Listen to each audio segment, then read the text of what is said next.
Monk, your books are good, but they're not popular. Monk is a writer, but for those few people out there who still read, they don't like what he's offering. Editors, they want a black book. They have a black book. I'm black, and it's my book. You know what I mean. He doesn't want to be pigeonholed in terms of the stories that he writes. Look at what they publish. Look at what they expect us to write. He's sick of the racial politics of being a black artist in the world. I just want to rub their noses in it. So he pulls a prank and writes a new novel. Hello? I be standing outside in the night. Deadbeat dads, rappers, crack. You said you wanted black stuff. That's black, right? I see what you're doing. And it becomes the best-selling novel of his career. We believe Mr. Lee has written a bestseller. As a joke. The most lucrative joke you've ever told. But then he sees folks like, this is amazing. Is this based on your actual life? Yeah, you think some bitch-ass college boy can come up with that shit? No, I don't. It drives him up the wall. Jeffrey Wright, it is wonderful to sit down with you. Thank you. I was doing research on my way in, and it was interesting because I've been doing this for 3 decades. You've been doing this for 3 decades as well. And I'm just going to be honest, I was absolutely astounded of the credits that you have amassed over your career. There is no one type of Jeffrey Wright film. I've seen you do almost everything. So before we even talk about your current film, American Fiction, talk about what is it, what is your method as it relates to like how you're picking these scripts, how these stories coming to you? What is it in these stories that motivate you? Is there a certain theme or thread that runs that gets you attracted to this sort of work? A friend of mine used to say, if you can't beat them, confuse them. That's my method. Really? I just try to stay ahead of myself and stay ahead of the audience in terms of expectations. The actors that I really loved early on were actors who played a variety of characters who, mostly came from the theater. Like Dustin Hoffman was an actor that I really loved early on. I liked him because he would create himself anew for each role, from Papillon to Midnight Cowboy, to Marathon Man. I just loved his way of acting. That seemed to me what acting was. And so I enjoy kind of trying to, reshape myself in ways that suit the character. And it's kept me busy. It keeps me, flexible. And so I've worked across genres and I've worked a lot. Yeah. Now, while I did not get an opportunity to see what I would think would be your breakout stage role in Angels of America, I have seen you on stage, both with Bringing Noise, Bringing the Funk, as well as Top Dog, Underdog. And it was amazing. I'm like, I have seen Jeffrey Wright I've been everywhere Jeffrey Wright has been with your work. Is the theater, is that sort of kind of like a part of it, as you talked about that earlier confusion of, we get a little television, a little film, and then you always stay rooted in theater? Well, I haven't done a play in a while now. Okay. But, early on, before I did Angels in America on Broadway, I had worked in the theater for about 7 years. One, because I didn't really know what I was doing. I started acting my junior year of college, came back here to DC, and my first job was children's theater, actually, doing American history through folk tales and getting up at 6 a.m, and going around. It was with Roundhouse Theater, and we would go around to schools in Montgomery County and DC and and tell our little stories. I played John Henry, and I think I played Hiawatha, and I played Davy Crockett's grandfather, and all kinds of stuff. And that was my first gig. And so from there, ultimately I went to New York, but it was 7 years before I got Angels in America. So I was doing a lot of theater. I would do a film here and there, but it was how I learned to work. So I wouldn't say that now necessarily, theater is at the center of what I do, but certainly it's the root of what I do. But as far as how I choose something, it really has to do with the script. If the story is one that resonates with me and the character is one that I think is interesting and resonates with me for whatever reason, I'm interested. That's not always true. I mean, over the course of my career, lately, there have been different factors. For example, after I had kids, I didn't want to go away for 6 months and work somewhere and not be around my kids. So I got offered a part in something that was interesting. And then the other thing is my kids, they eat like 3 times a day, sometimes 4 or 5. So you got to, you got to That's what feed they them. do. Got to feed them every day.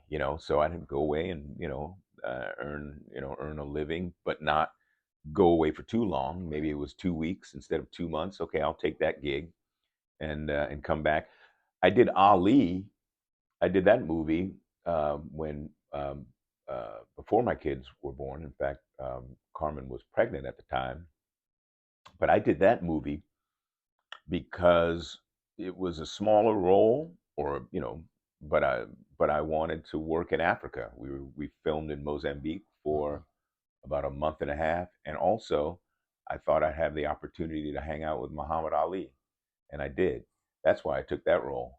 Of course, it's a story about one of my heroes, and I got a chance to pick him up from the airport, down in Miami. Howard Bingham called and say, hey, Jeffrey, Ali is coming in tonight. You want to go pick him up there? I said, man, I'm sick. No, Howard, I'm just gonna hang here in the hotel room. I'll just, I get better things. I was like, yes. Just the simple things, I got to do with him. Let alone when we were filming in Chicago, we'd go through the neighborhoods with him, and people would gather around him and just hang with him, just ride in the car with him. And he called my son. First phone call my son ever got was from Muhammad Ali. He was 4 days old. He Howard called. He said, Jeffrey, Muhammad Ali wants to speak to Elijah. He said, put him on. I said, okay. He said, yeah, I want to talk to Elijah. You named him after Elijah Muhammad, huh? I said, whatever you say, champ. I said, hold on. And I put the phone to my son's ear. I said, and Ali talked to him for a while. I said, he couldn't really talk, Ali. He was, he was on the teat. And he laughed, But that's why I did that role. Right. Because that was a gift of a lifetime. Just that. So it's different reasons, but largely it has to do with with what's on the page. It has to do with the script and the collaborators. That's become. I've realized that is the critical thing. That's what makes or breaks a project. Is not what you're working on, but who you're working with. Right. And that's a great segue to American Fiction, man. I was at the press conference earlier this week, which was a lot of fun watching you guys and the camaraderie. Yeah. I heard you talk about, I heard actually Sterling K. Brown talking about that, you guys, the Cord casting you because, not necessarily because of the similarities, despite the fact that there are similarities between you guys, but you channeling Cord Jefferson in this story. I love what you guys did with it. I think the script. I don't think I'm channeling. You don't think so? Not at all. Okay. Not at all. Okay. Oh, I'm playing myself. Well, and there's overlaps between Cord's life and my life. That's why I say this is more personal than any other film that I've done. It's not Cord at all. Really? Okay, because the impression maybe I got the wrong impression. Yeah. Yeah. No. Cord saw himself very fully in this book when he read it. He felt that book was written for him. He wrote a script in turn for me. Got you. With me in mind. But when I read that script, I saw myself in it as well. I hope other audience members find themselves in the aspect of Cord's, of Monk's journey, or in the family. But no, I'm not channeling Cord. So, but let me go backwards. When you said it was very personal, um, and you saying you're seeing yourself in that character, talk a little bit about it, because when we first see this character as that professor, Yeah. I thought that first opening scene is hilarious, man. Where it's so PC with the student Mm-hmm. and the word, Mm-hmm. and where you are or where the character is at that place in the film, Mm-hmm. that he's a little, I would say, agitated or pent up or frustrated. Talk a little bit when you say it's personal. How does that character relate to you, and how you ended up playing him in the film?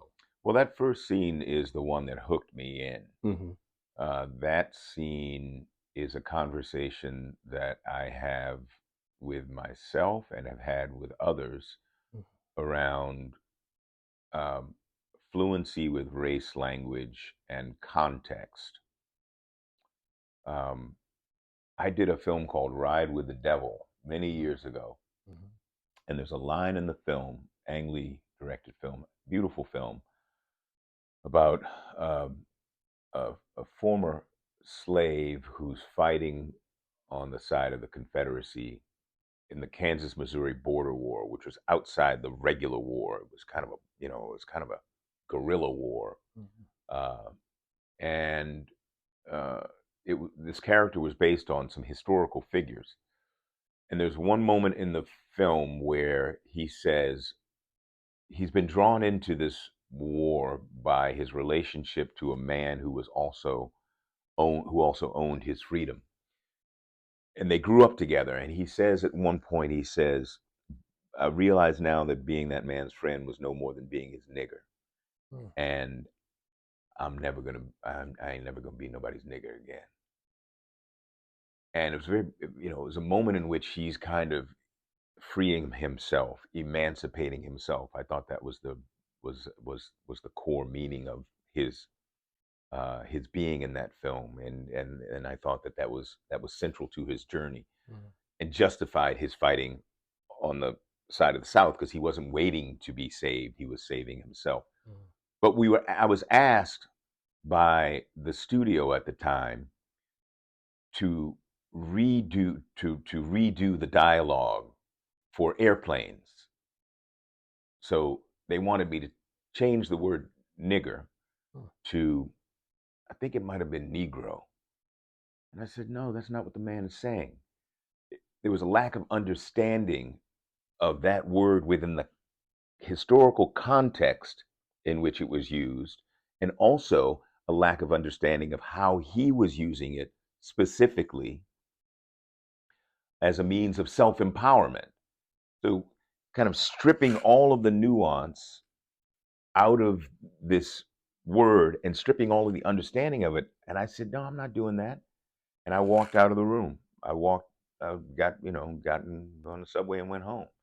They found somebody else, I think, to come in and like redub that one word. And I just thought it was just so perfectly ignorant. And it was born of this kind of, hypersensitivity, but not understanding at all the word, and that the word is, it's a, it's a, it's a, it has a complex history here. So yeah, I mean, conversations around language and particularly race language I've had for a long time, and it's fascinating to me.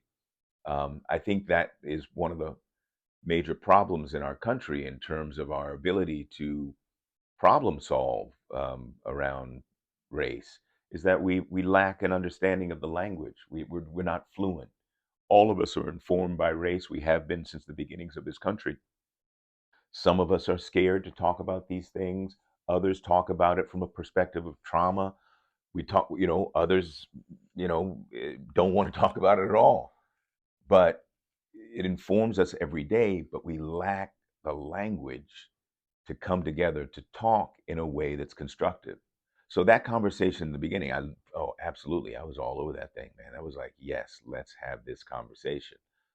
Um, but more so, the things that I connected to on a personal level were his relationship to his family. Mhm. and relationship to the crises that his family finds itself confronting, and him being the one in the middle of the room that everybody looks to be the adult all of a sudden. My mom passed about a year before I got this script. I was raised, fortunately, by two women, my mother and her older sister, my aunt, who's now 94 years old, and she came to live with me in New York after my mom passed, and you know, she took care of me, I took care of her. That challenge uh, was one that I connected with very deeply. We have to bring, ourselves, whether it's our imagination or our experiences, to the work that we do. Cord likewise did that and does that. The writer does that. In this instance, um, I didn't have to kind of make a lot of adjustments, either externally or internally, to understand who this character was. I just had to marry them to what Cord was bringing. I said earlier, it's not about Cord at all. It's absolutely about Cord. What I mean is my interpretation of this was entirely based on what I knew, and that's why Cord and I worked so well together, because I looked at him and he knew what I knew and I knew what he knew, and we did it together. And he's a wonderful, wonderful writer who provided incredible amounts of detail in this script. And his interpretation of Percival Everett's novel is his own. But there was so much information flowing out of it and so much good music to play. And once we got on set, he's a first-time director, but he's a brilliant communicator. And that's what directing is about, communicating through the aperture of the camera and onto the screen, but also communicating on set to everyone what the vision is, and galvanizing everyone around that. And that's what he did. He's a wonderful leader. And yeah, we didn't have long, we had 25 days or 26 days or something like that to film this. We all gathered around him, and we were like the pulling guards, and we moved that ball down the field. Now, another scene that was in the apparently, I was told to wrap up. I had another okay. question, so Okay. not enough time, brother. No, all right. But I'm thankful to sit here with you, man. I'm honored. I enjoyed your work, as I said, for decades. Continued success, man. This film is gonna be the one for you this year. I feel it. Well, I'm excited for people to see it. It's a group of people who came together because we felt passionately about this story. And as you hear it all the time, sounds cliched, but we did. We put, we did this with a lot of love. When you got Tracy Ellis Ross and Issa Rae and Sterling K. Brown and Erica Alexander and John Ortiz and the one and only Leslie Uggams gathered around a story, and Adam Brody, we all wanted to be here working on this, and we wanted to tell this story. And I'm excited for audiences to come in and see if they might find a part of themselves inside this film. So, it's the one. Yes, I've had a good year. I've had Asteroid City, Wes Anderson's film, and Rustin, directed by George C. Wolfe. But yeah, so this is the last one to come out. So for now, this is the one. Yeah, this is the one. All right, brother. Continued Cool. success, man. Thank you very much. All right. Cool.